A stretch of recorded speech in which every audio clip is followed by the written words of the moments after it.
اعوذ باللہ من الشیطان الرجیم بسم اللہ الرحمن الرحیم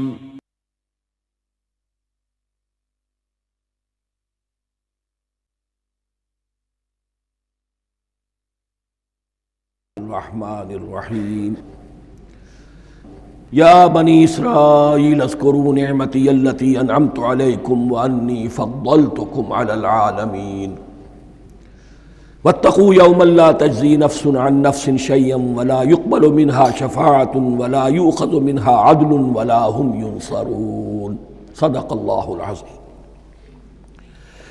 رب اشرح لی صدری ویسر لی امری واحلل عقدۃ من لسانی یفقہوا قولی۔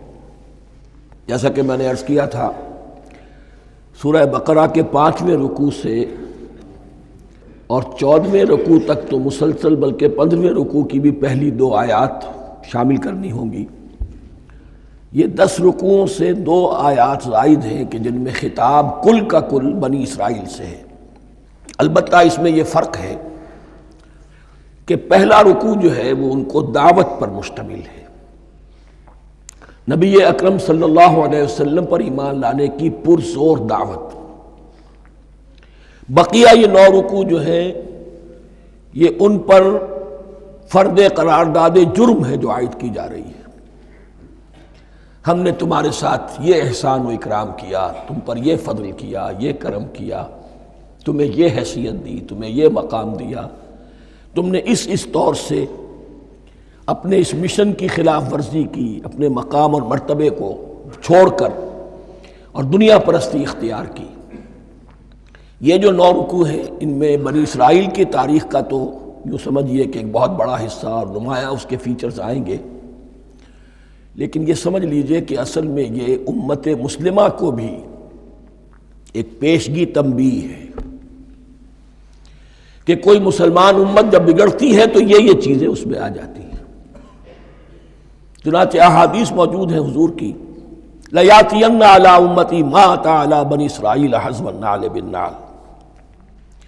میری امت پر بھی وہ سب حالات وارد ہوں گے جو بنی اسرائیل پر آئے، بالکل ایسے جیسے ایک جوتی دوسری جوتی سے مشابہ ہوتی ہے۔ ایک اور حدیث میں فرمایا لَتَتَّبِعُنَّ سُنَنَ مَنْ قَبْلِكُمْ، تم لازماً اپنے سے پہلوں کی پیروی کرو گے۔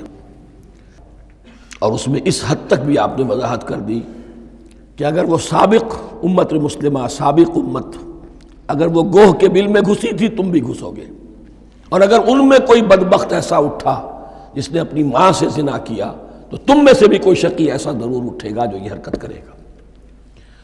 اس اعتبار سے ان رکوعوں کو پڑھتے ہوئے یہ نہ سمجھیے یہ اگلوں کی داستان ہے، پچھلوں کی کہانیاں ہیں، نہیں۔ خوش طرح باشد کے سر دل براں، گفت آیت در حدیث دیگراں، یہ ہمارے لیے ایک آئینہ ہے اور ہمیں ہر مرحلے پر سوچنا ہوگا، دروں بینی کرنی ہوگی، انٹروسپیکشن، کہ کہیں اسی گمراہی میں ہم مبتلا تو نہیں۔ دیکھتے جائیے گا۔ دوسرا نقطہ پہلے سے یہ سمجھ لیجئے، یہ جو 2 آیتیں میں نے 6 رکوع کی تلاوت کی ہیں، بعین ہی یہی 2 آیتیں 15ویں رکوع میں آئیں گی، اور اس کو یوں سمجھیے کہ یہ 2 بریکٹس ہیں۔ 9 رکوعوں کا مضمون ان 2 بریکٹس کے درمیان ہے۔ یہ 2 آیتیں یہاں سے بریکٹ شروع ہو رہی ہیں، وہ 2 آیتیں ان پر بریکٹ ختم ہو رہی ہیں، بعین ہی وہی آیات۔ ایک آیت میں تو شوشے کا بھی فرق نہیں، دوسری آیت میں صرف ترتیب بدلی ہے، مضمون وہی ہے۔ اس کے مابین جو کچھ ہے، اس سے باہر یہ جو 5واں رکوع تھا اس کے مضامین گویا کہ ضرب کھا رہے ہیں بریکٹ کے اندر کے سارے مضامین سے۔ یہ حساب کا بہت ہی عام فہم سا قاعدہ ہے، بریکٹ کے باہر کوئی رقم لکھی ہوئی ہے جس کے بعد کوئی زبر، کوئی جمع یا تفریق اگر نہیں ہے تو وہ ضرب کھائے گی، بریکٹ کے اندر جتنی بھی ویلیوز ہیں ان کے ساتھ ضرب کھائے گی۔ تو گویا کہ ہر قدم پر حضور پر دعوت، ایمان لانے کی دعوت اس پورے معاملے میں موجود ہے، اس لیے کہ اس میں بعض آیتیں ایسی آ گئی ہیں، ایک زیادہ نمایاں ایک کم نمایاں، جن سے کچھ لوگوں کو بھگالتا ہوا یا کچھ لوگوں نے فتنہ پیدا کیا جان بوجھ کر۔ یہ فتنہ ایک بار پیدا ہوا تھا اکبر کے زمانے میں، دین الہی کی شکل میں، کہ صرف خدا کو مان لینا، آخرت کو مان لینا اور نیک اعمال کرنا نجات کے لیے کافی ہے، کسی رسول پر ایمان لانا ضروری نہیں ہے۔ یہ صوفیہ میں بھی یہ فطرہ بہت بڑے پیمانے پر آیا۔ مسجد مندر ہکڑو نور، مسجد میں اور مندر میں ایک ہی نور ہے، سب مذاہب ایک ہی ہے، سارا فرق جو ہے شریعتوں کا ہے، عبادت کے ظاہری شکل کا ہے، وہ ہے رسولوں سے متعلق۔ رسولوں کو بیچ میں سے نکال دیجئے تو یہ دین الہی رہ جائے گا، اللہ کا دین۔ اتنا بڑا فتنہ تھا کہ جب ہندوستان میں سیاسی اعتبار سے، حکومت کے اعتبار سے مسلمانوں کا اقتدار چوٹی پر تھا، کلائمیکس پر، اکبر اعظم، اس وقت یہ دین الہی کا فتنہ اٹھا کہ دین محمدی کا اب دور ختم ہو گیا، وہ 1000 سال کے لیے تھا، 1000 سال پورے ہو گئے، اب الف ثانی ہے، دوسرا 1000 سال ہے، اس کے لیے نیا دین ہے، اسے دین اکبری بھی کہا گیا اور دین الہی بھی کہا گیا۔ اور اس میں ایک آیت آئے گی جس سے استدلال کیا ہے کچھ لوگوں نے۔ اس صدی میں پھر یہ فتنہ اٹھا تھا گاندھی کے فلسفے کے ذریعے سے، اور ایک بہت بڑا نابغہ انسان مسلمانوں میں سے، بہت بڑا نابغہ، جینیس، ابوالکلام آزاد، وہ بھی اس فتنے کا شکار ہو گیا۔ متحدہ قومیت، چنانچہ گاندھی اپنی پرارتھنا میں کچھ قرآن کی تلاوت بھی کراتا تھا، کچھ گیتا بھی پڑھواتا تھا، کچھ اپنشدوں سے، کچھ بائبل سے، کچھ گرو گرنتھ سے، معلوم ہو یہ سب ٹھیک ہے، سب ایک ہے، سب لوگوں کو ایک ہونا چاہیے، ایک قوم ہونا چاہیے، مذہب تو انفرادی معاملہ ہے، کوئی مسجد میں چلا جائے، کوئی مندر میں چلا جائے، کوئی گردوارے میں چلا جائے، کوئی چرچ میں چلا جائے، کوئی سینیگاگ میں چلا جائے، کیا فرق واقع ہوتا ہے؟ اس کا توڑ یہی ہے کہ سمجھ لیجئے یہ جو 7 آیتیں ہیں 5ویں رکوع کی، یہ ہے بریکٹ کے باہر، اور یہ ضرب کھا رہی ہیں مسلسل۔ اس بریکٹوں کے درمیان جتنی بھی مضمون آ رہا ہے وہ سب ان کے تابع ہوگا، گویا کہ جہاں تک حضور پر ایمان لانے کا معاملہ ہے وہ انڈرسٹوڈ سمجھا جائے گا، مقدر سمجھا جائے گا ہر مرحلے پر ان 2 بریکٹوں کے مابین۔ اب چلیے بسم اللہ۔ یا بنی اسرائیل اذکروا نعمتی التی انعمت علیکم وانی فضلتکم علی العالمین، اے اسرائیل کی اولاد، یاد کرو میرے اس انعام کو جو تم پر ہوا، اس کی وضاحت میں کر چکا ہوں، لیکن یہاں جو الفاظ آ رہے ہیں بہت زوردار، وانی فضلتکم علی العالمین، میں نے تمہیں فضیلت عطا کی تمام جہانوں پر۔ یہاں ایک قاعدہ نوٹ کر لیجئے، عربی نحو کا قاعدہ یہ ہے کہ کہیں ظرف جس میں کوئی شے ہے، ظرف کی جمع لے لیتے ہیں، مراد ہوتا ہے مظروف، ظرف کے اندر جو شے ہے اس کی جمع۔ تمام جہانوں پر فضیلت، کیا فرشتوں پر بھی فضیلت؟ نہیں، جہان والوں پر، تمام اقوام عالم پر تمہیں فضیلت عطا کی، یہ مطلب ہے اس کا۔ تمام عالموں پر، تمام جہانوں پر، یعنی تمام جہان والوں پر، اس انسان عالم انسانیت کے اندر جتنے بھی مختلف گروہ ہیں، نسلیں ہیں، طبقات ہیں، ان میں فضیلت۔ وَاتَّقُوا يَوْمًا لَا تَجْزِي نَفْسٌ عَن نَفْسٍ شَيْئًا، میں عرض کر چکا ہوں، اب تیسری مرتبہ پھر عرض کر رہا ہوں، اصل شیخ آخرت، محاسبہ آخرت، یہ مستحضر ہوگا تو انسان سیدھا رہے گا۔ اس میں کمزوری آ جائے، ضعف آ جائے تو باقی ایمان باللہ، ایمان بالرسالت، یہ نہ معلوم کیا کیا شکلیں اختیار کر لیں۔ دیکھیے اس آیت کے اندر 4 اعتبارات سے محاسبہ آخرت کا زور ہے۔ وَاتَّقُوا يَوْمًا، ڈرو اس دن سے، لا تجزی نفس عن نفس شیئا، جس دن کوئی جان کسی دوسرے کے کام نہ آ سکے گی، ولا يقبل منها شفاعہ، اور نہ کسی سے کوئی سفارش یا شفاعت قبول کی جائے گی، کیٹیگوریکل ڈینائل، ولا يؤخذ منها عدل، نہ کسی سے فدیہ قبول کیا جائے گا، ولا هم ينصرون، اور نہ انہیں کوئی مدد مل سکے گی۔ ہم نے طرح طرح کے عقیدے، شفاعت باطلہ کا تصور، اہل عرب سمجھتے تھے ہمیں یہ فرشتے جو ہے خدا کی بیٹیاں ہیں، یہ لات اور منات اور عزا، ہم نے ان کے بت بنا رکھے ہیں، پوچھتے ہیں یہ اپنے ابا جان سے، اللہ کی بیٹیاں ہیں نا، لاڈلی بیٹیاں، چھڑا لیں گے ہمارے ہاں بھی تصور ہے اولیاء اللہ چھڑا لیں گے. یا شفاعت باطلہ، خود حضور کی شفاعت کے بارے میں جو غلط تصورات ہیں. ایک شفاعت حقہ ہے، اس کی وضاحت کا یہ موقع نہیں ہے. وہ آیت الکرسی پہ جب ہم پہنچیں گے انشاءاللہ تعالیٰ اسی سورہ مبارکہ میں تو اس کی وضاحت بھی ہوگی. یہ سارے جو ہم نے جو گھڑ رکھے ہیں خیالات، ان کی نفی اس آیت کے حوالے سے کی. وَاتَّقُوا يَوْمًا لَا تَجْزِي نَفْسٌ عَن نَفْسٍ شَيْئًا، کوئی انسان دوسرے انسان کے کام نہیں آ سکتا. وَلَا يُقْبَلُ مِنْهَا شَفَاعَةٌ، کسی جان کی طرف سے کوئی سفارش قبول نہیں ہوگی. وَلَا يُؤْخَذُ مِنْهَا عَدْلٌ، نہ کوئی فدیہ قبول کیا جائے گا. وَلَا هُمْ يُنصَرُونَ، نہ انہیں کوئی مدد مل سکے گی. اب اس کے بعد اللہ تعالیٰ کے احسانات اور ان کی طرف سے جو ناشکریاں ہوئی ہیں ان کی بڑی تفصیل کے ساتھ اب بات چلے گی. تفصیل نہیں، تیزی کے ساتھ. یہ واقعات کئی 100 برس کے ہیں، لیکن ایک تو یہ کہ ان کی تفاصیل مکی صورتوں میں آ گئی ہیں. سب سے زیادہ سورہ اعراف میں ملیں گی، اور بھی کئی صورتوں میں آپ کو مل جائے گی. یہاں پر تو پے بپے، جیسے کہ ایک قرارداد جرم کسی پر کی جاتی ہے تو اس میں سب گنوائے جاتے، تم نے یہ کیا، یہ کیا، یہ کیا. وَإِذْ نَجَّيْنَاكُم مِّنْ آلِ فِرْعَوْنَ، اور ذرا یاد کرو جب کہ ہم نے تمہیں نجات دی تھی فرعون کی قوم سے. يَسُومُونَكُمْ سُوءَ الْعَذَابِ، وہ تمہیں بدترین عذاب میں مبتلا کیے ہوئے تھے. يُذَبِّحُونَ أَبْنَاءَكُمْ وَيَسْتَحْيُونَ نِسَاءَكُمْ، تمہارے بیٹوں کو ذبح کر ڈالتے تھے اور تمہاری عورتوں کو زندہ رکھتے تھے. عورتیں تو پھر ان کے کام آتی تھی، گھر میں کام کاج کے لونیاں بنتی تھی، گھروں میں ڈال لیتے تھے. لیکن لڑکوں کو، اور یہ 2 موقع پر ہوا ہے بنی اسرائیل کے ساتھ. یہ بعد میں انشاءاللہ اس کی تفصیل آئے گی. وَفِي ذَلِكُمْ بَلَاءٌ مِّن رَبِّكُمْ عَظِيمٌ، اور یقیناً اس میں تمہارے رب کی طرف سے تمہارے لیے بڑی آزمائش تھی. وَإِذْ فَرَقْنَا بِكُمُ الْبَحْرَ، اور یاد کرو جب کہ ہم نے تمہارے لیے سمندر کو پھاڑ دیا یا دریا کو پھاڑ دیا.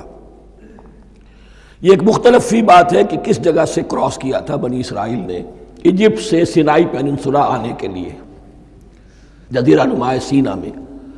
ایک رائے یہ کہ دریائے نیل کو کراس کر کے گئے ہیں، لیکن یہ بات غلط ہے. دریائے نیل تو مصر کے اندر ہے، وہ کبھی بھی مصر کی حد نہیں بنا.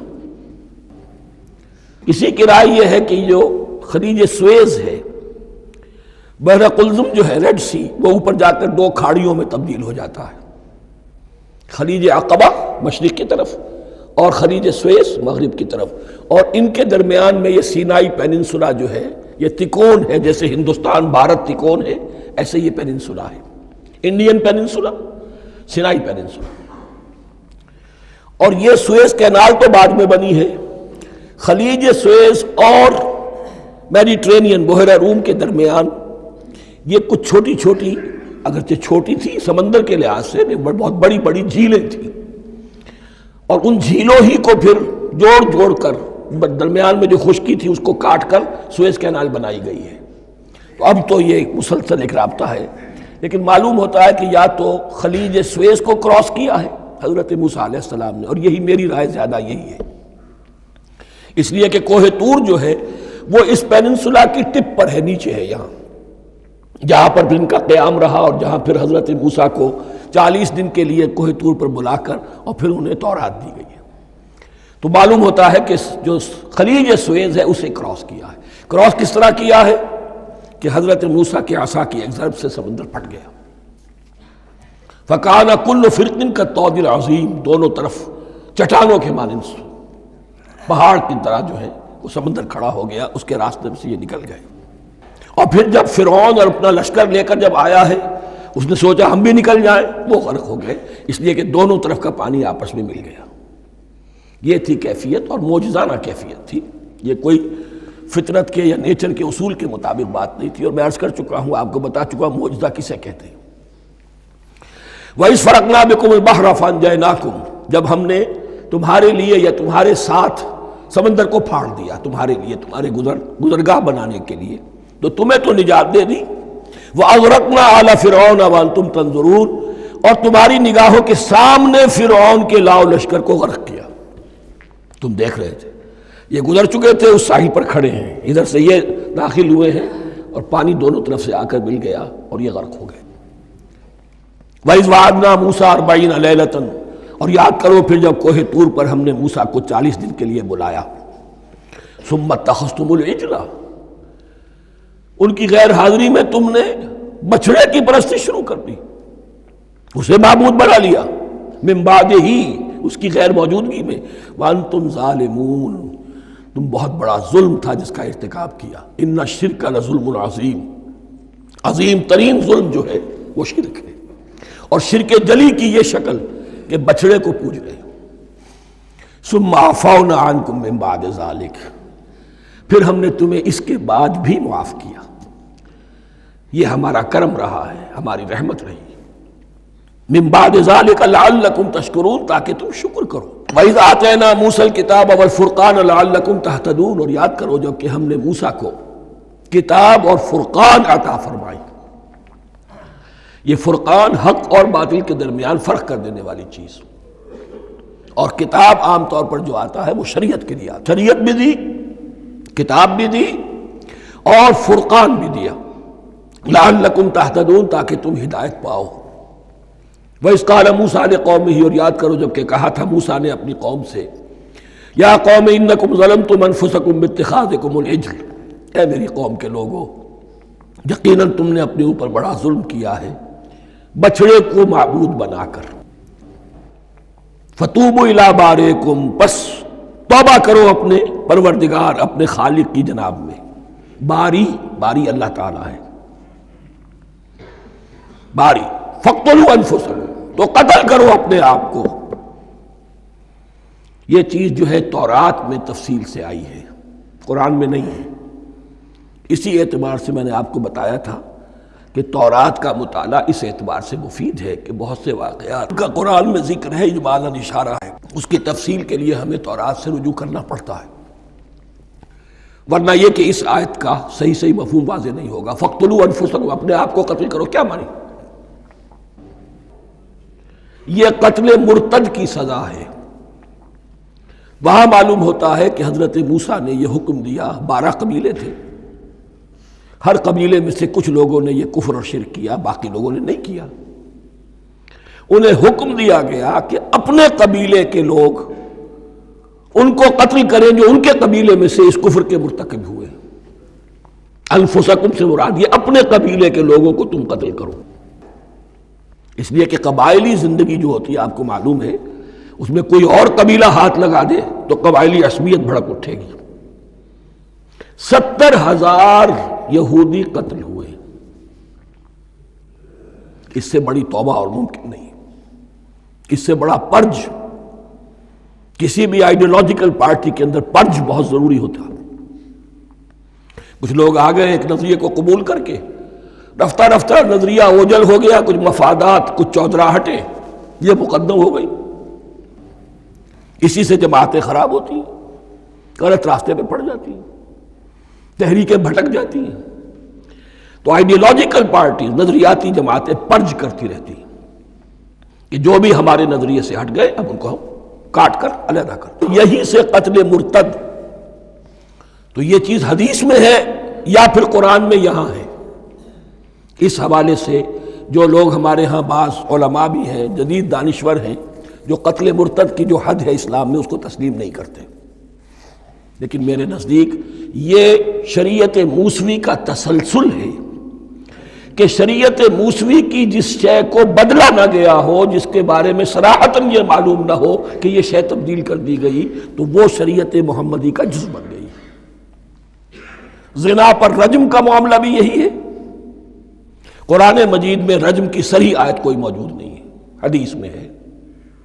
قرآن مجید میں مرتد کے قتل کے لیے کوئی آیت موجود نہیں ہے، حدیث میں ہے، سنت میں ہے، اور دونوں کی کا جو منبع ہے وہ اصل میں تورات ہے۔ تو اس بات کو اچھی طرح نقل کر لیجئے، یہ جگہ اکثر لوگ جو ہے یہاں بہت سرسری طور سے گزر جاتے ہیں، یہ بہت اہم ہے، اور اس کے لیے تورات کی طرف رجوع کیجئے۔ 70,000، 6 لاکھ کل تھے، جب یہ مصر سے نکلے ہیں 6 لاکھ تھے۔ کتنے عرصے کے بعد پیننسولا پہنچے ہیں، سینائی پیننسولا میں اور طور میں، کچھ اور ان کی تعداد بڑھ گئی ہوگی، لیکن یہ کہ ان میں سے 70,000 کو قتل کیا اپنے ہاتھوں سے۔ ہر قبیلے نے اپنے جو مرتد تھے ان کو اپنے ہاتھ سے قتل کیا۔ فَتُوبُوا إِلَىٰ بَارِئِكُمْ فَاقْتُلُوا أَنفُسَكُمْ ذَٰلِكُمْ خَيْرٌ لَكُمْ عِندَ بَارِئِكُمْ، یہی تمہارے لیے تمہارے رب کے نزدیک بہتر بات ہے۔ فَتَابَ عَلَيْكُمْ، تو اللہ نے تمہاری توبہ قبول کر لی۔ توبہ قبول کس طرح ہوئی؟ یہ تزکیہ ہوا ہے امت کا کہ ان میں سے جن لوگوں نے اتنی بڑی غلط حرکت کی ہے ان کو کاٹ کر، ذبح کر کے، ان کو قتل کر کے پھینک دیا۔ انہ هو التواب الرحیم، یقیناً وہ تو ہے ہی بہت توبہ کا قبول فرمانے والا اور بہت رحم فرمانے والا۔ وَإِذْ قُلْتُمْ يَا مُوسَىٰ لَن نُّؤْمِنَ لَكَ حَتَّىٰ نَرَى اللَّهَ جَهْرَةً، ایک اور واقعہ ان کی تاریخ کا۔ اور یاد کرو جب کہ تم نے کہا تھا اے موسیٰ ہم تو تمہاری بات نہیں مانیں گے۔ ایمان کے بعد جب لام کا حرف آئے تو اس کے معنی صرف تصدیق کے ہوتے ہیں۔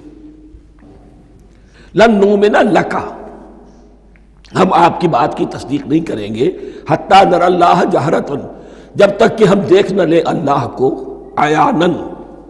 ہمیں کیا پتا اللہ نے یہ کتاب دی آپ کو، آپ تو لے کر آ گئے، ہمارے سامنے تو پتھر کی کچھ تختیاں ہیں، اس پہ کچھ لکھا ہوا، کس نے لکھا ہمیں کیا پتا۔ اب دیکھیے ایک حضرت موسیٰ کی خواہش تھی رب ارنی انظر الیک، وہ کچھ اور شے تھی۔ یہ تخریبی ذہن ہے جو یہ کہہ رہا ہے کہ ہم بھی چاہتے ہیں کہ اللہ کو اپنی آنکھوں سے دیکھیں اور معلوم ہو کہ واقعی اس نے یہ کتاب آپ کو دی ہے۔ فَأَخَذَتْكُمُ الصَّاعِقَةُ، تو تمہیں آپ پکڑا ایک بہت بڑی کڑک نے، ایک بہت بڑی کڑک ہوئی اور سب کے سب مردہ ہو گئے۔ وَأَنْتُمْ تَنظُرُونَ، تمہارے دیکھتے دیکھتے ایک کڑک نے تمہیں آ لیا۔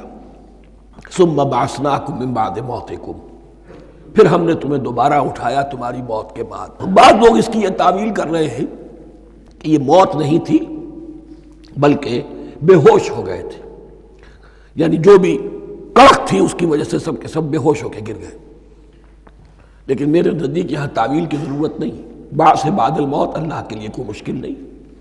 ہم الفاظ کو خواب کا کو ان کے اصل جو مفہوم ہے جو کہ صاف ہے صریح ہے اس سے خواب کا کاہے کے لیے موڑ کر لکھا جائے۔ ثم بعثناکم من بعد موتکم لعلکم تشکرون، تاکہ تم شکر کرو۔ وظللنا علیکم الغمام وانزلنا علیکم المن والسلوى، اور ہم نے تم پر ابر کا سایہ کیا۔ اب 6 لاکھ کا قافلہ چل رہا ہے، سینائی پیننسولا، صحرا، کوئی اوٹ نہیں، کوئی سایہ نہیں، دق و دق، دھوپ کی تپش۔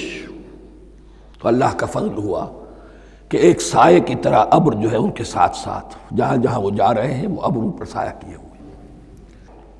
وَأَنزَلْنَا عَلَيْكُمُ الْمَنَّ وَالسَّلْوَىٰ، کھانے کو کچھ نہیں، تو من اور سلوہ نازل کیے گئے۔ من ایسے اترتا تھا رات کے وقت کہ جیسے شبنم کے قطرے ہوتے ہیں، لیکن وہ ہوتا تھا کسی ایسی چیز کا جس میں شیرینی تھی، اور پھر وہ زمین پر آ کر جم کر وہ ایک گویا کہ دانہ بن جاتے تھے، یہ ان کا اناج ہو گیا۔ کاربوہائیڈریٹ سپلائی اس سے ہو گئی، من سے۔ اور سلوہ ایک خاص قسم کا پرندہ بٹیر کی شکل کا جو بے پناہ بڑی تعداد میں ان کے بڑے بڑے جھنڈ آتے تھے شام کے وقت، اور وہ ان کے ڈیرا جہاں ہوتا تھا اس کے گرد وہ اتر آتے تھے، اور رات کی تاریکی میں یہ آسانی سے ان کو پکڑتے تھے، ان کو کھاتے تھے بھون کر، اور یہ ان کی پروٹین ہو گئی۔ پوری غذا جو ہے اللہ تعالیٰ نے ان کو فراہم کر دی۔ وَأَنزَلْنَا عَلَيْكُمُ الْمَنَّ وَالسَّلْوَىٰ كُلُوا مِن طَيِّبَاتِ مَا رَزَقْنَاكُمْ، کھاؤ ان پاکیزہ چیزوں کو جو ہم نے تمہیں عطا کی ہیں۔ وَمَا ظَلَمُونَا، ہم نے تو ان پر کوئی ظلم نہیں کیا۔ وَلَٰكِن كَانُوا أَنفُسَهُمْ يَظْلِمُونَ، لیکن وہ خود ہی اپنے اوپر ظلم ڈھاتے رہے، ہر قدم پر نافرمانی اور ناشکری۔ اس کی بھی ناشکری آگے آ جائے گی چل کر، من و سلوہ سے بھی ناشکری کی انہوں نے۔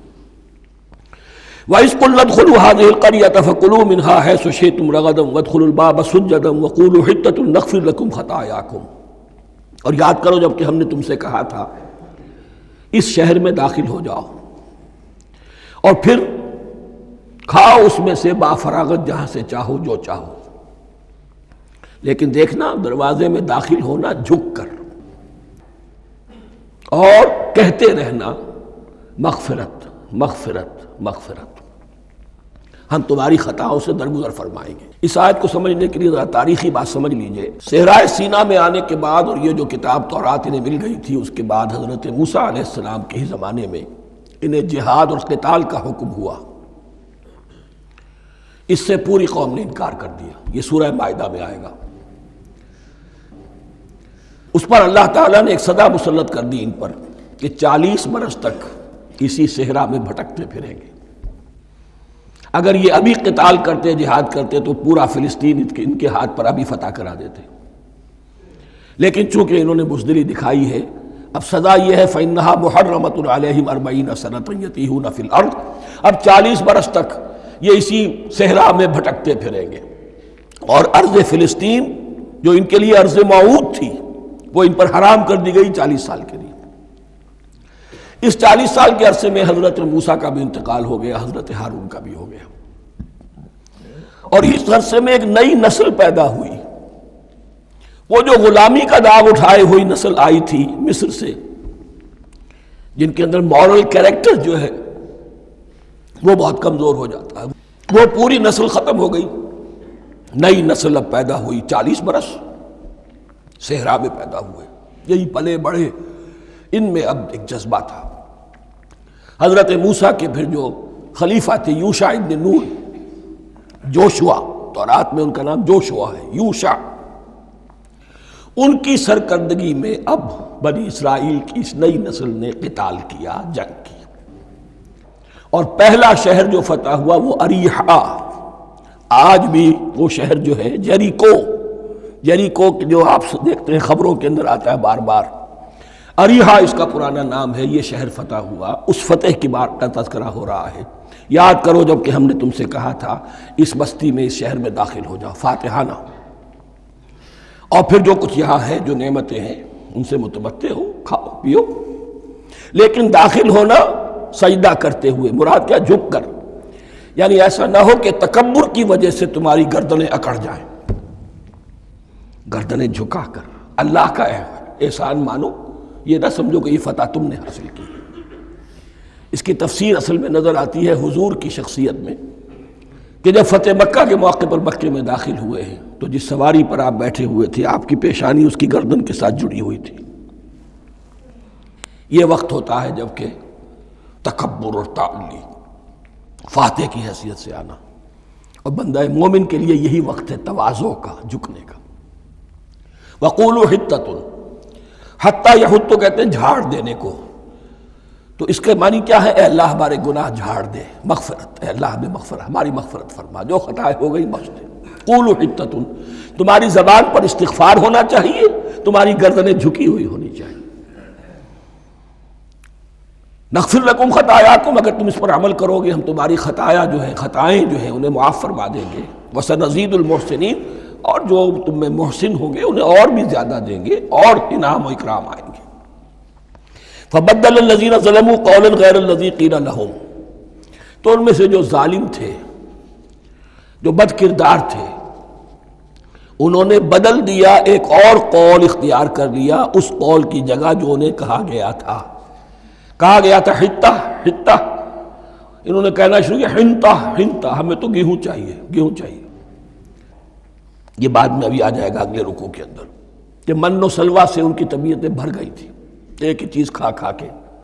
اب وہ کہہ رہے تھے کوئی چیز ہمیں جو ہے زمین کی روئندگی میں سے، پیداوار میں سے، تو وہ ان کے زبان پر انہوں نے مذاق اڑاتے ہوئے گویا کہ حضرت موسیٰ علیہ السلام کے ذریعے سے حکم ملا ہے، استہزاء کر رہے ہیں، حتۃ کی بجائے حنتۃ۔ فَأَنزَلْنَا عَلَى الَّذِينَ ظَلَمُوا رِجْزًا مِّنَ السَّمَاءِ بِمَا كَانُوا يَفْسُقُونَ، تو جن لوگوں نے یہ حرکت کی تھی ان پر ہم نے آسمان سے ایک بہت بڑا عذاب نازل کیا۔ تورات سے معلوم ہوتا ہے کہ پلیگ آئی، اور جنہوں نے یہ حرکت کی تھی وہ سب کے سب ہلاک ہو گئے جریکو کے اندر، بما کانوا یفسقون، بسبب اس نافرمانی کے جو انہوں نے کی۔ وَإِذِ اسْتَسْقَىٰ مُوسَىٰ لِقَوْمِهِ فَقُلْنَا اضْرِب بِّعَصَاكَ الْحَجَرَ۔ اب یہ پھر صحرائے سینا کا واقعات آ رہے ہیں، ان میں ترتیب زمانی نہیں ہے۔ اریحا کی فتح جو ہے حضرت موسیٰ کے بعد ہے، لیکن اب یہاں پہ پھر ابھی وہ جو صحرائے تیہ میں جب بھٹک رہے تھے پھر اس کا ذکر ہے۔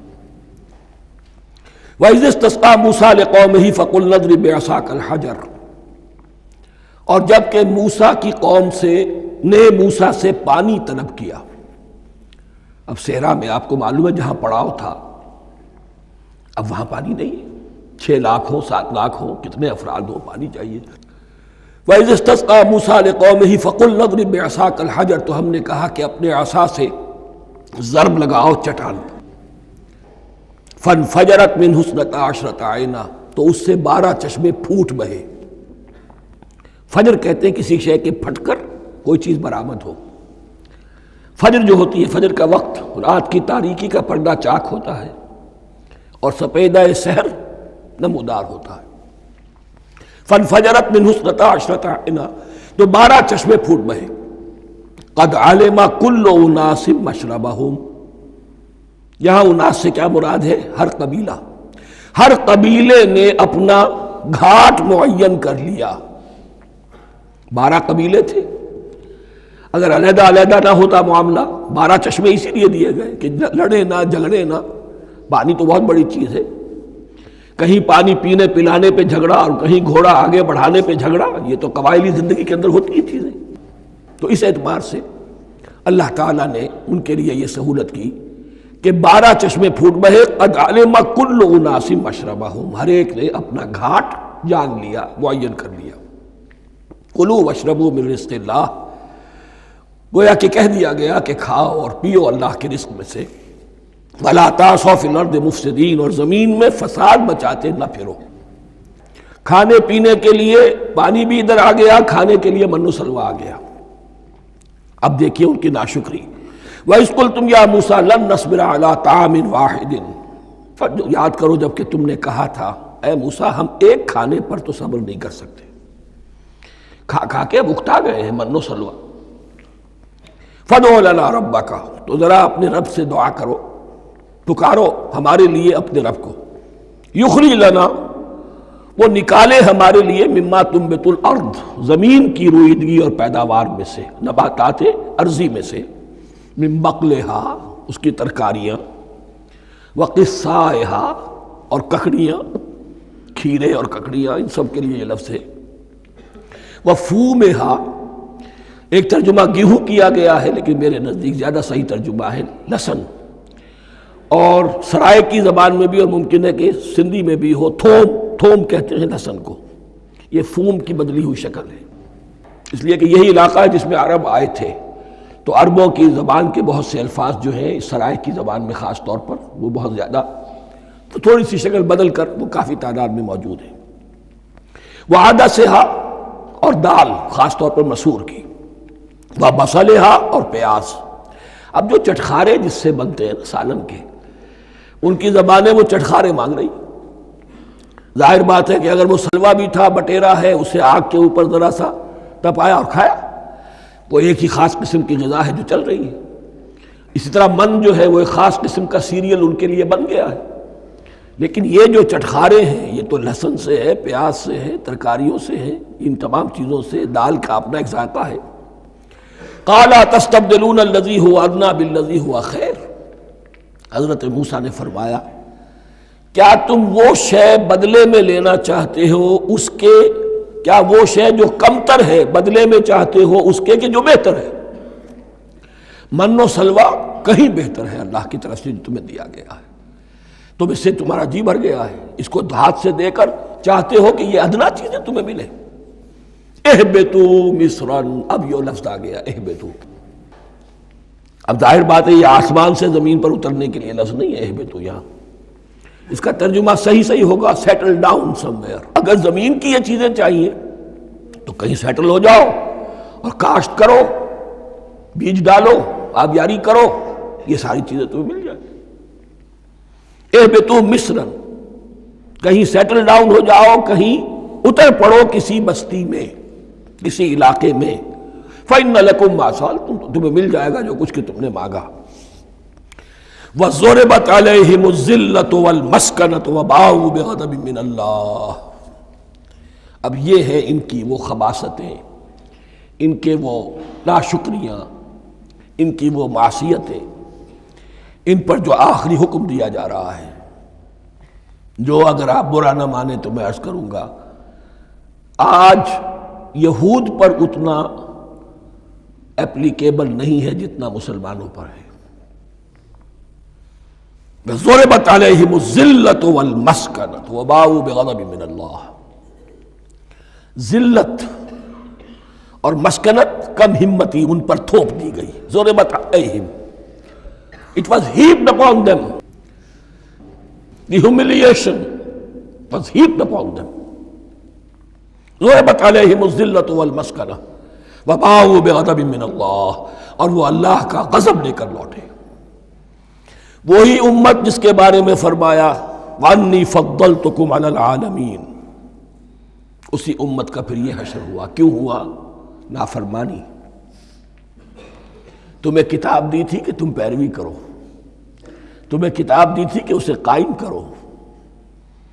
وَلَوْ أَنَّ أَهْلَ الْكِتَابِ أَقَامُوا التَّوْرَاةَ وَالْإِنْجِيلَ وَمَا أُنزِلَ إِلَيْهِمْ مِنْ رَبِّهِمْ لَأَكَلُوا مِنْ فَوْقِهِمْ وَمِنْ تَحْتِ أَرْجُلِهِمْ۔ اگر یہ تورات اور انجیل کو قائم کرتے، نافذ کرتے، تو نعمتیں زمین بھی اگلتی، ان کے قدموں کے نیچے سے نعمتیں جو ہیں وہ پھوٹتی، اور ان کے سروں کے اوپر سے بھی بارش ہوتی نعمتوں کی۔ لیکن اگر تم نے اس کو چھوڑ کر اپنی خواہشات، اپنے نظریات، اپنے خیالات، اپنا تمرد، اپنی سرکشی، اپنی حاکمیت، اپنی مصلحتیں، اپنی عقل، اس کو بالا تر کیا، تو پھر جو قوم اللہ کے قانون کی، اللہ کی ہدایت کی، اللہ کی کتاب کی امین ہوتی ہے دنیا میں، وہ اللہ کی ریپرزنٹیٹیو ہوتی ہے، نمائندہ ہوتی ہے۔ اگر وہ اپنے عمل سے مس ریپرزنٹ کرے اللہ کو، تو وہ کافروں سے بڑھ کر مغضوب اور کافروں سے بڑھ کر مبغوض ہو جاتی ہے۔ مغضوب بھی، مبغوض بھی۔ کافروں کو تو دین پہنچانا تمہارے ذمہ تھا، تم نے دین ان کو کیا پہنچانا تھا، تم تو خود دین سے منحرف ہو گئے۔ آج اس جگہ پر امت مسلمہ کھڑی ہے کہ 1.25 بلین یا 1.5 بلین، 125 کروڑ عزت نام کی شے نہیں ہے، کہ عزت نام تھا جس کا گئی تیمور کے گھر سے۔ سارے معاملات دنیا کے G7 G15 کے ہاتھ میں ہیں۔ سیکیورٹی کونسل اس کے پرماننٹ ممبر کا ویٹو ہے، اور نہ سیکیورٹی کونسل میں اور نہ کہیں کسی G7 میں، نہ G9 میں، نہ G15 میں کوئی مسلمان ملک نہیں۔ کس نمی پرست کی بھیا کیستی۔ ہماری اپنی پالیسیز کہیں اور طے ہوتی ہیں، ہمارے اپنے بجٹ کہیں اور بنتے ہیں، ہماری صلح اور جنگ کسی اور کے اشارے سے ہوتی ہے۔ ریموٹ کنٹرول، یہ ذلت اور مسکنت۔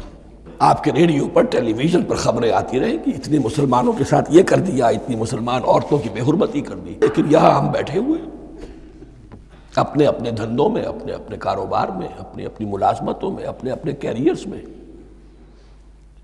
دنیا میں کیا کچھ ہو رہا ہے۔ بہرحال اس وقت یہ جو ہے، میں نے جیسا کہ عرض کیا تھا کہ یہ ہے تاریخ بنی اسرائیل کی، لیکن خوشترا باشد کے سر دل براں، گفت آیت در حدیث دیگراں۔ یہ ہمارا نقشہ ہے آج اس آیت میں۔ ضربت علیہم الذلۃ والمسکنۃ وباؤوا بغضب من اللہ۔ اور یہ کیوں؟ ذالک بانہم کانوا یکفرون بآیات اللہ، یہ اس لیے کہ وہ اللہ کی آیات کا انکار کرتے رہے۔ وَيَقْتُلُونَ النَّبِيِّينَ بِغَيْرِ الْحَقِّ، اللہ کے نبیوں کو ناحق قتل کرتے رہے۔ ہمارے ہاں بھی مجددین امت میں سے کتنے ہیں جو جیلوں میں ڈالے گئے، جن کو ایسی ایسی مار پڑی ہے کہ کہا جاتا ہے کہ ہاتھی کو بھی وہ مار پڑتی تو برداشت نہ کرتا۔ احمد ابن حنبل کے ساتھ کیا ہوا؟ ابو حنیفہ جیل میں انتقال کیا، امام مالک کے کندھے کھینچ دیے گئے، اتار دیے گئے، منہ کالا کر کے اور اونٹ پر بٹھا کر پھرایا گیا۔ امام دار الہجرہ شیخ احمد سرہندی جیل میں رہے۔ سید احمد بریلوی اور ان کے ساتھیوں کو خود مسلمانوں نے تہہ تیغ کیا ہے۔ بہرحال یہ داستانیں ہیں۔ اب نبی تو کوئی نہیں آئے گا، ان کے ہاں نبی تھے، ہمارے ہاں مجددین ہیں، علماء حق ہیں، جیسے کہ حدیث بھی ہے علماء امتی کا انبیاء بنی اسرائیل، تو جو انہوں نے انبیاء کے ساتھ کیا ہم نے مجددین اور علماء کے ساتھ کیا۔ ذالک بما عصوا وکانوا یعتدون، اور یہ ہوا ان کی نافرمانیوں کی وجہ سے اور حد سے تجاوز کرنے کی وجہ سے۔ اللہ تعالیٰ تو ظالم نہیں ہے، اللہ نے تو اونچا مقام دیا تھا، ہمیں بھی خیر امت قرار دیا، کنتم خیر امت اخرجت للناس تأمرون بالمعروف وتنہون عن المنکر وتؤمنون باللہ۔ اب اگر ہم نے وہ اپنا مشن چھوڑ دیا تو ذلت اور مسکنت وہ ہمارا مقدر بن گئی۔ اللہ کا قانون اور اللہ کا عدل بے لاگ ہے، وہ فرام امہ ٹو امہ چینج نہیں ہوتا۔ سنت اللہ جو ہے لن تجد لسنت اللہ تحویلا ولن تجد لسنت اللہ تبدیلا، اللہ کی سنت بدلتی نہیں۔ بنی اسرائیل کا جو حشر ہوا آج وہ ہمارا ہو رہا ہے۔ بہرحال اس پر میری جو کتاب ہے سابق اور موجودہ مسلمان امتوں کا ماضی حال اور مستقبل، اس کا مطالعہ کیجیے۔ اب آ گئی وہ آیت کہ جس سے استدلال کیا گیا ہے کہ ایمان بالرسالت نجات کے لیے ضروری نہیں ہے۔ ان الذین آمنوا والذین ہادوا والنصارى والصابئین من آمن باللہ والیوم الآخر وعمل صالحا فلہم اجرہم عند ربہم ولا خوف علیہم ولا ہم یحزنون۔ یقیناً جو لوگ ایمان لائے، اور اس سے مراد ہے جو ایمان لائے حضور پر، محمد پر صلی اللہ علیہ وسلم، والذین ہادوا، اور جو یہودی ہو گئے، والنصارى، اور نصرانی، والصابئین، اور صابی وہ لوگ تھے عراق کے علاقے میں رہتے تھے جو کہتے تھے کہ ہم دین ابراہیمی پر ہیں، لیکن ان کے ہاں بھی بہت کچھ بگڑ گیا تھا، جیسے حضرت ابراہیم کی نسل حضرت اسماعیل کی نسل بگڑ گئی تھی تو اس طرح وہ بھی بگڑ گئے تھے۔ ستارہ پرستی زیادہ تر ان کے ہاں تھی۔ من آمن باللہ والیوم الآخر، جو کوئی بھی ایمان لایا اللہ پر اور یوم آخر پر، وعمل صالحا، اور اس نے عمل کیے اچھے، فلہم اجرہم عند ربہم، تو ان کے لیے محفوظ ہے ان کا اجر ان کے رب کے پاس، ولا خوف علیہم ولا ہم یحزنون، اور نہ ان پر کوئی خوف ہوگا اور نہ وہ کسی حزن سے دوچار ہوں گے۔ ظاہر الفاظ کے اعتبار سے دیکھیے کہ یہاں ایمان بالرسالت کا ذکر نہیں ہے۔ ویسے تو اگر کوئی اس سے یہ غلط استدلال کرتا ہے تو اس کا پہلا جو اصولی جواب ہے وہ تو یہ ہے کہ ایسی حدیثیں بھی موجود ہیں، من قال لا الہ الا اللہ دخل الجنہ، تو اس کے کیا معنی ہے؟ صرف کہنے سے جنت میں داخل ہو جائیں گے، کسی عمل کی ضرورت نہیں؟ جواب یہ دیا جائے گا پورے قرآن کو سامنے رکھو، پورے حدیث کے ذخیرے کو سامنے رکھو، کسی ایک جگہ سے کوئی ایک نتیجہ نکال دینا وہ صحیح نہیں۔ لیکن اس کے علاوہ وہ اصول جو میں بیان کر چکا ہوں کہ یہ سلسلہ شروع کہاں سے ہوا ہے، 5واں رکوع، وآمنوا بما انزلت مصدقا لما معكم ولا تكونوا اول کافر به، انہیں ایمان کی زوردار دعوت سے تو یہ ساری بات شروع ہوئی ہے۔ اب فصاحت اور بلاغت کا یہ تقاضا ہے کہ بار بار اس کو دہرایا نہ جائے، وہ بات انڈرسٹوڈ رہے گی، مقدر رہے گی، سمجھی جائے گی کہ ہر جگہ پر وہ موجود ہے، اس لیے کہ ساری گفتگو ہو رہی ہے اسی کے حوالے سے۔ وآمنوا بما انزلت مصدقا لما معكم ولا تكونوا اول کافر به ولا تشتروا بآیاتی ثمنا قلیلا وإیایا فاتقون۔ اس حوالے سے یوں سمجھیے اب اس آیت کو کہ یہاں پر کچھ الفاظ محذوف مانے جائیں گے، ان الذین آمنوا والذین ہادوا والنصارى والصابئین من آمن باللہ والیوم الآخر وعمل صالحا فی ایامہم فلہم اجرہم عند ربہم ولا خوف علیہم ولا ہم یحزنون۔ ہر دور میں جبکہ ابھی حضرت عیسیٰ نہیں آئے تھے تو جو بھی یہودی تھے اس وقت تک، حضرت موسیٰ کے ماننے والے، وہ جو بھی اللہ پر ایمان رکھتے تھے اور نیک عمل کرتے تھے، آخرت کو مانتے تھے، ان کی نجات ہو جائے گی۔ لیکن حضرت عیسیٰ کے آنے کے بعد ان کو نہیں مانا، اب وہ کافر قرار۔ لیکن اب حضرت عیسیٰ کے آنے کے بعد جب تک حضور نہیں آئے جو بھی مانتا ہے، لیکن یہ کہ شرط یہی ہوگی کہ اپنے اپنے زمانے میں، اصل میں نفی جس بات کی جا رہی ہے وہ یہ ہے کہ یہ نہ سمجھو کہ کسی گروہ میں ہونے سے نجات ہوتی ہے۔ نجات کسی گروہ میں ہونے کی وجہ سے نہیں ہے، نجات کی بنیاد ایمان اور عمل صالح ہے۔ کسی رسول پر ایمان لانا اپنے دور کے رسول پر وہ تو لازم ہے، لیکن یہ ہے کہ اس پر ایمان تو لے آئے اور وہ عمل صالح نہیں ہے تو نجات نہیں ہوگی۔ تو یہ اپنے اپنے دور میں، اپنے اپنے زمانے میں ہر امت کے لیے وَلِكُلِّ أُمَّةٍ أَجَلٌ، قرآن مجید کے ایک مقام پر آیا ہے، ہر امت کے لیے ایک خاص معین مدت ہے۔ اس معینہ مدت میں اب ظاہر بات ہے جو لوگ حضور کی بعثت سے پہلے فوت ہو گئے ان پر تو کوئی ذمہ داری نہیں تھی حضور پر ایمان لانے کی، اور ایسے لوگ تھے، ایسے موحدین مکے میں موجود تھے جو یہ کہتے تھے کعبے کے پردے پکڑ پکڑ کر، اے اللہ ہم صرف تجھے پوجنا چاہتے ہیں، صرف تیری بندگی کرنا چاہتے، لیکن جانتے نہیں کیسے کریں۔ یہ بات موجود تھی اور ان کا انتقال بھی ہو گیا۔ یہ زید، سعید ابن زید، سعید جو حضرت عمر کے بہنوئی تھے اور وہ عشرہ مبشرہ میں سے ہیں، ان کی اہلیہ حضرت فاطمہ بنت خطاب، ان دونوں کے ایمان کو اللہ نے ذریعہ بنایا حضرت عمر کے ایمان کا، اور یہ والد تھے سعید کے زید، وہ یہ کہتے ہوئے دنیا سے چلے گئے حضور کی ابھی بعثت ہی نہیں ہوئی تھی، اے اللہ میں صرف تیری بندگی کرنا چاہتا ہوں، کیسے کروں یہ نہیں جانتا۔ اسی کو ذہن میں رکھیے، اہدنا الصراط المستقیم جو میں نے کہا تھا، ایک سلیم الفطرت انسان، سلیم العقل انسان توحید تک پہنچ جاتا ہے، آخرت کو پہچان لیتا ہے، لیکن اب کیا کروں؟ اس شریعت کے لیے، ان احکام کے لیے وہ دستے سوال دراز کرنے پر مجبور ہے۔ الحمدللہ رب العالمین الرحمن الرحیم مالک یوم الدین ایاک نعبد و ایاک نستعین اہدنا الصراط المستقیم۔ اسی صراط المستقیم کی دعا کا یہ جواب اب آئے گا، شروع ہوگا سورہ بقرہ سے، یہ کرو یہ نہ کرو، یہ فرض ہے، یہ تم پر لازم کیا گیا، یہ چیز حرام کی گئی، وغیرہ وغیرہ۔ ان الذين آمنوا والذين هادوا والنصارى والصابئين من آمن بالله واليوم الآخر وعمل صالحا، اور محذوف الفاظ فی ازمنتہم، اپنے اپنے زمانے میں، یا فی ایامہم، فلہم اجرہم عند ربہم ولا خوف علیہم ولا هم یحزنون۔ وَإِذْ أَخَذْنَا مِيثَاقَكُمْ وَرَفَعْنَا فَوْقَكُمُ الطُّورَ، اور ذرا یاد کرو جب کہ ہم نے تم سے عہد لیا، قول و قرار لیا، اور تمہارے اوپر اٹھا دیا طور کو، پہاڑ کو۔ جب تورات دی گئی تو اس وقت ایک کیفیت معجزانہ طور پر ایسی پیدا کی گئی، ان کے اوپر ایک رعب ڈالنے کے لیے اور خشیت قلب میں پیدا کرنے کے لیے کوہ طور اٹھا کر معلق کر دیا گیا۔ اس وقت کہا گیا خذوا ما آتیناکم بقوۃ، تو اس قول و قرار کے وقت ایک معجزے کی شکل یہ ہوئی تھی۔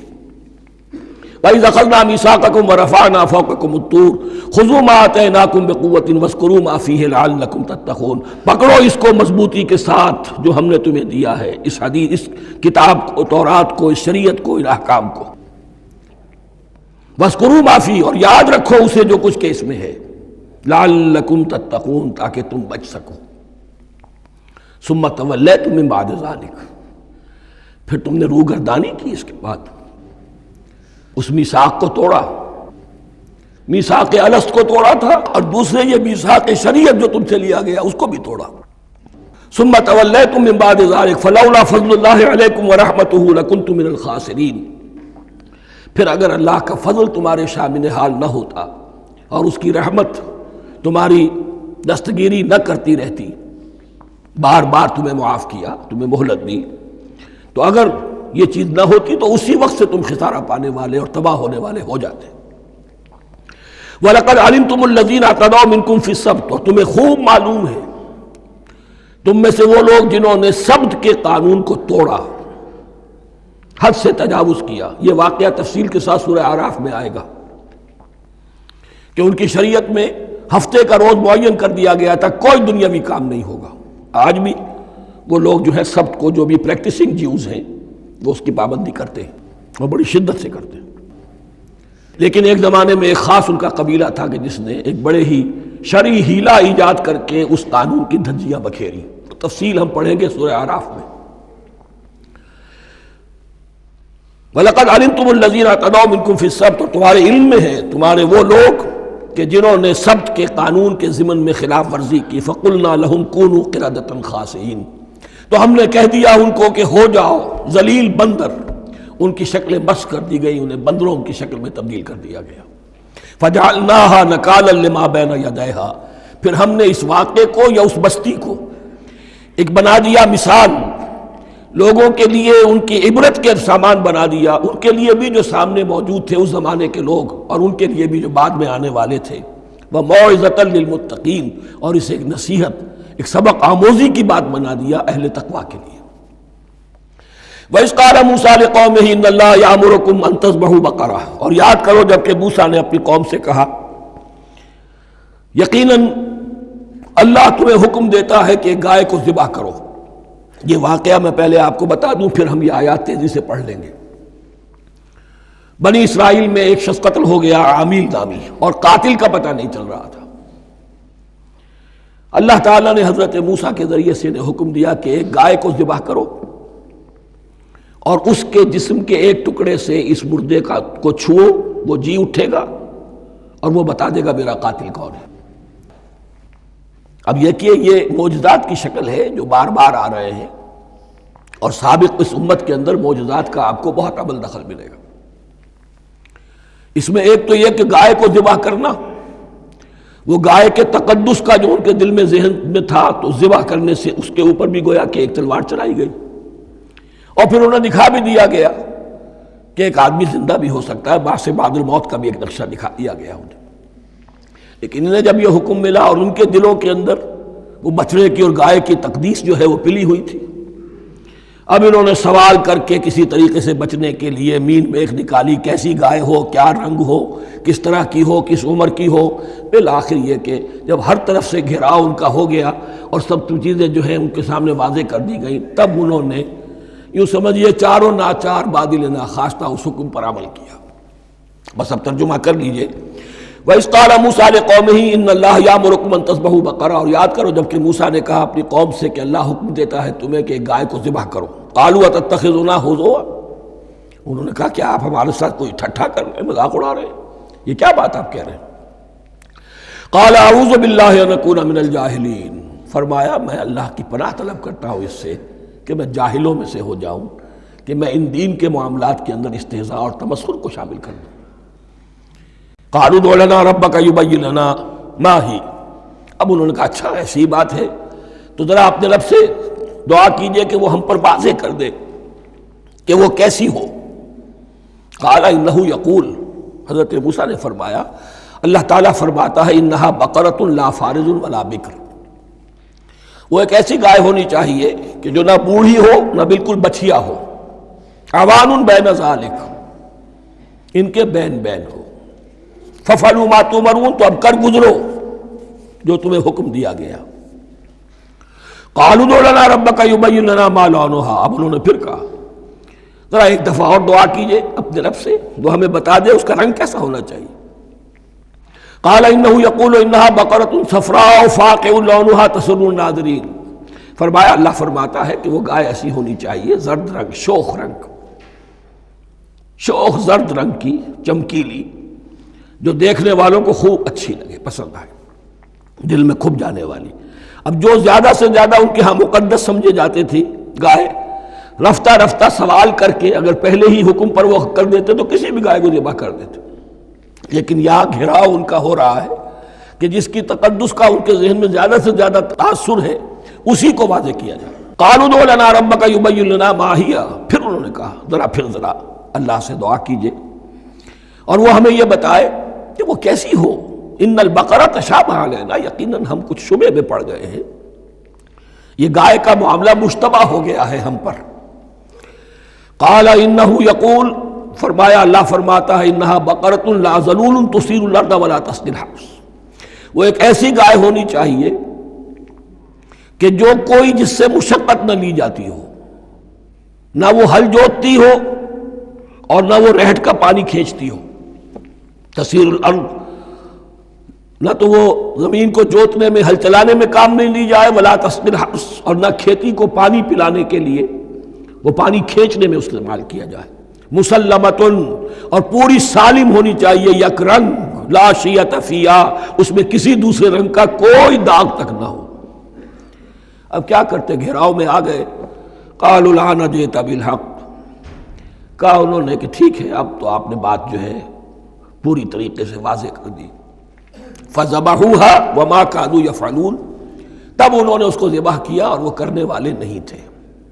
دل میں نہیں تھا، بادل ناخواش تھا۔ اب دیکھیے یہاں ترتیب ذرا واقعے کی جو ہے مختلف ہو گئی ہے۔ جو اس ذبح بقرہ کا سبب تھا وہ بعد میں بیان ہو رہا ہے یہاں۔ تورات میں چونکہ واقعات کو اس طریقے سے بیان کیا ہے لہذا وہاں ترتیب دوسری ہے۔ وَإِذْ قَتَلْتُمْ نَفْسًا فَادَّارَأْتُمْ فِيهَا، اور یاد کرو جب کہ تم نے ایک جان کو قتل کیا تھا اور اس کا الزام تم ایک دوسرے پر لگا رہے تھے، یعنی کسی کا پتہ نہیں چل رہا تھا قاتل کون ہے۔ وَاللَّهُ مُخْرِجٌ مَا كُنتُمْ تَكْتُمُونَ، اور اللہ تعالیٰ فیصلہ کر چکا تھا کہ جو کچھ تم چھپا رہے ہو اسے نکال کر رہے گا، واضح کرے گا۔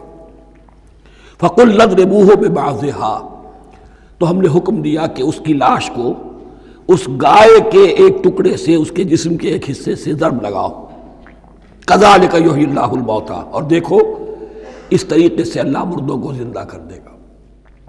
تھوڑی دیر کے لیے وہ زندہ ہوا اور اس نے اپنے قاتل کا نام بتا دیا۔ وَيُرِيكُمْ آيَاتِهِ لَعَلَّكُمْ تَعْقِلُونَ، اور وہ تمہیں دکھاتا ہے اپنی آیات تاکہ تم عقل سے کام لو۔ اب جو الفاظ آ رہے ہیں بہت سخت ہیں، بہت سخت ہیں، لیکن ان کو پڑھتے ہوئے درون بینی ضرور کیجیے گا، اپنے اندر جھانکیے گا۔ ثُمَّ قَسَتْ قُلُوبُكُمْ، پھر تمہارے دل سخت ہو گئے۔ جب دین میں ہیلے بہانے نکالے جانے لگے اور ہیلوں بہانوں کے ذریعے سے شریعت کے احکام سے بچا جائے، اللہ کو دھوکہ دینے کی کوشش کی جائے، اس کا جو نتیجہ نکلتا ہے وہ دل کی سختی ہے۔ ثم قست قلوبکم، پھر تمہارے دل سخت ہو گئے۔ فہی کالحجارۃ او اشد قسوہ، تو وہ تو اب پتھروں کے مانند ہیں بلکہ سختی میں ان سے بھی زیادہ شدید ہے۔ یہ ویسے بھی فصاحت اور بلاغت کا بھی بڑا ایک عمدہ مقام ہے قرآن کا۔ وَإِنَّ مِنَ الْحِجَارَةِ لَمَا يَتَفَجَّرُ مِنْهُ الْأَنْهَارُ، پتھروں میں سے تو ایسے بھی ہوتے ہیں جن میں سے چشمے پھوٹ بہتے ہیں۔ وَإِنَّ مِنْهَا لَمَا يَشَقَّقُ فَيَخْرُجُ مِنْهُ الْمَاءُ، اور ایسے بھی ہیں جو شق ہو جاتے ہیں، پتھر چٹانیں، ان میں سے پانی برآمد ہو جاتا ہے۔ وَإِنَّ مِنْهَا لَمَا يَهْبِطُ مِنْ خَشْيَةِ اللَّهِ، اور ان میں وہ بھی ہوتے ہیں جو اللہ کے خوف سے گر پڑتے ہیں۔ وَمَا اللَّهُ بِغَافِلٍ عَمَّا تَعْمَلُونَ، اور اللہ تعالیٰ غافل نہیں ہے اس سے کہ جو تم کر رہے ہو۔ یہ کیفیت جو ہے ثُمَّ قَسَتْ قُلُوبُكُمْ فَهِيَ كَالْحِجَارَةِ أَوْ أَشَدُّ قَسْوَةً، ہے کون؟ یا بنی اسرائیل اذکروا نعمتی التی انعمت علیکم وانی فضلتکم علی العالمین، جن پر 1400 برس ایسے گزرے کہ کوئی لمحہ ایسا نہ تھا کہ نبی موجود نہ ہو، جنہیں 3 کتابیں دی گئیں۔ لیکن یہ کہ اپنی بدعملی، عقائد میں بھی مین بیخ کر کے اپنے آپ کو بچانے کے راستے نکال لینا، اعمال میں بھی ہیلوں کے ذریعے سے، کتاب الحیل کے ذریعے سے اپنے آپ کو ذمہ داریوں سے مبرہ کر لینا، اس کا نتیجہ پھر یہ نکلتا ہے۔ اللہ تعالیٰ مجھے اور آپ کو اس انجام بد سے بچائے۔ بارک اللہ لی ولکم فی القرآن العظیم ونفعنی وإیاکم بالآیات والذکر۔